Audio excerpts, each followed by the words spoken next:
అందరికీ నమస్కారం అండి. ఈరోజు సమ్మర్ స్పెషల్గా చాక్లెట్ ఐస్ క్రీమ్ని తయారు చేసి చూపించబోతున్నాను. సమ్మర్ అంటేనే ఐస్ క్రీమ్స్ పిల్లలైతే చాలా ఇష్టపడి తింటారు. బయట కొనుక్కొని తినడానికి ఎక్కువగా ఇష్టపడుతూ ఉంటారు. అలాంటిది మీరు ఇంట్లోనే చాలా టేస్టీగా హెల్తీగా చేసి పెట్టారు అంటే ఇంకా బయట కొనుక్కోవాలి అన్న ఆలోచనే ఉండదు. చాలా తక్కువ ఇంగ్రీడియంట్స్ తోటి చాలా సింపుల్గా మనం ఈ చాక్లెట్ ఐస్ క్రీమ్ని అయితే తయారు చేసుకోవచ్చు. దీనికి కావాల్సినటువంటి ఇంగ్రీడియంట్స్ అయితే కోకా పౌడర్ ఒకటి, అలాగే chocolate nuts, custard powder, phool makhana, cashews ఇవి కొన్ని దగ్గర పెట్టుకున్నాము అంటే ఈజీగా మనం ఈ చాక్లెట్ ఐస్ క్రీమ్ని తయారు చేసుకోవచ్చు. ముందుగా స్టవ్ మీద ప్యాన్ పెట్టి నేనైతే ఒక 1/2 లీటర్ పాలను అయితే యూస్ చేస్తున్నాను. తర్వాత అవి కాగే లోపల పూల్ మకని ఒక గుప్పెడు, జీడిపప్పు ఒక గుప్పెడుని వాటర్లో కానీ పాలల్లో కానీ ఒక గంట సేపు నానబెట్టేసుకోవాలి. ఈ పాలను పొంగు రాకుండా మీగడ కడుతున్నప్పుడే మధ్యలో కలుపుకుంటూ ఉండాలి. ఫ్లేమ్ని సిమ్లో పెట్టుకొని ఉడికించుకుంటూ ఉండాలి. 3-4 బాయిల్స్ వచ్చే వరకు ఫ్లేమ్ని సిమ్లో పెట్టుకొని ఉడికించుకుంటూ ఉండాలి. ఇవి ఉడికే లోపల ఒక బౌల్లో 3 టేబుల్ స్పూన్ల కస్టర్డ్ పౌడర్ని తీసుకొని వాటర్ యాడ్ చేసి ఉండలు లేకుండా కలుపుకోవాలి. వీటిని కలిపేసుకున్న తర్వాత పక్కన పెట్టేసుకోవాలి. ఇప్పుడు పాలల్లో 3-4 టేబుల్ స్పూన్ల మిల్క్ పౌడర్ని కూడా యాడ్ చేసి పాలల్లో పూర్తిగా కరిగే వరకు కలుపుకోవాలి. తర్వాత ఈ పాలల్లో 5 టేబుల్ స్పూన్ల వరకు షుగర్ని యాడ్ చేసుకోవాలి. ఒకసారి ఇది కరిగిన తర్వాత ఒకసారి టేస్ట్ చూడండి. ఒకవేళ తక్కువ అనిపిస్తే మరి కొంచెం షుగర్ని యాడ్ చేసుకోవచ్చు.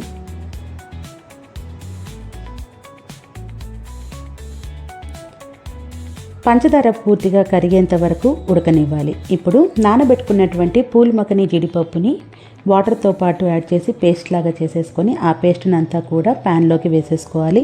మరి స్మూత్ పేస్ట్గా చేసుకోకపోయినా నార్మల్గా చేసుకున్నా చాలు. ఉడికిన తర్వాత మనకి ఒకసారి మిక్సీలో వేసుకుంటే స్మూత్గా అయిపోతుంది.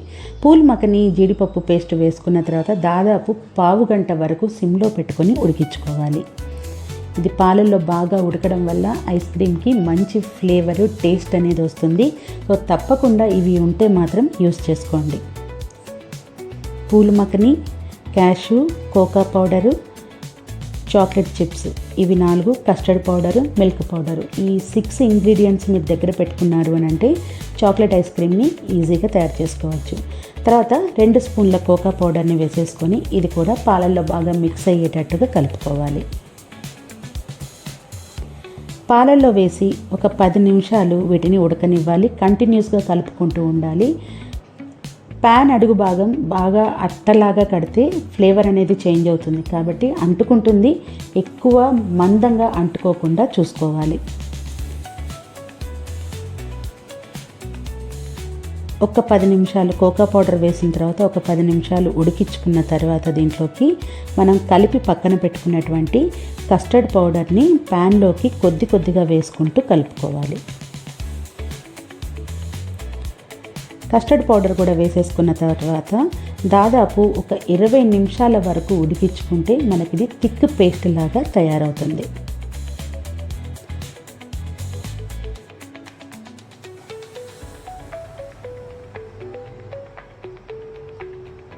కంటిన్యూస్గా కలుపుకుంటూ ఎక్కువసేపు కలపకుండా ఉన్నట్టయితే అడుగంటేస్తుంది కాబట్టి కంటిన్యూస్గా కలుపుకుంటూ ఉండాలి.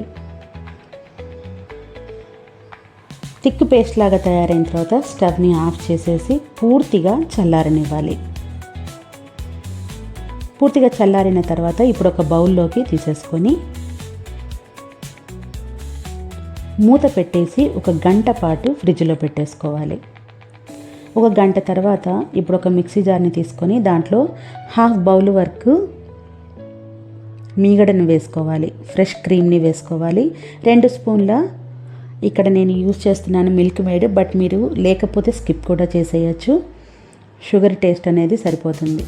ఫ్రిడ్జ్లో పెట్టుకునేటువంటి చాకో క్రీమ్ని కూడా వేసేసుకొని సాఫ్ట్ స్మూత్ పేస్ట్ అయ్యేటట్టుగా గ్రైండ్ చేసుకోవాలి. ఇలా తయారు చేసుకున్న దాన్ని ఇప్పుడు ఒక బాక్స్లోకి వేసేసుకోవాలి. మధ్యలో నట్స్ కావాలి అని అనుకుంటే జీడిపప్పులు కానీ లేకంటే చాకో చిప్స్ కానీ మిల్క్ చిప్స్ కానీ దొరుకుతాయి. అవి వేసేసుకొని ఫిల్ చేసుకోవాలి. దీనిపైన ఇప్పుడు ఒక కవర్ని పెట్టేసుకోవాలి. మూత పెట్టేసుకొని డీప్ ఫ్రిడ్జ్లో పెట్టేసుకోవాలి.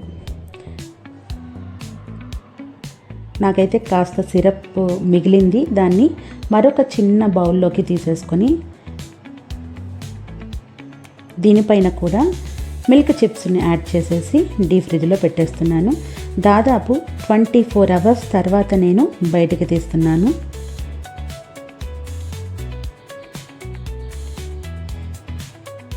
చాక్లెట్ ఐస్ క్రీమ్ మాత్రం చాలా చక్కగా వచ్చింది. నాకు చూస్తుంటే బయట బాక్స్ కొనుక్కుంటే ఎలా ఉంటుందో అలాగే అనిపించింది. దీనిపైన చాక్లెట్ సిరప్ తోటి మనం గార్నిష్ చేసుకోవచ్చు, ఇష్టం ఉంటే, లేదంటే స్కిప్ కూడా చేసేయచ్చు. ఒకసారి నేను స్పూన్ తోటి తీసి చూపిస్తున్నాను. చాలా క్రీమీగా, చాలా స్మూత్గా, టెక్స్చర్ అయితే చాలా చాలా బాగుందండి. ఇంట్లో చేశారు అంటే కూడా నమ్మరు, అంత బాగా కుదురుతుంది. తప్పకుండా ఇది మీరు పిల్లలకు చేసి పెట్టండి, చాలా ఇష్టంగా తింటారు.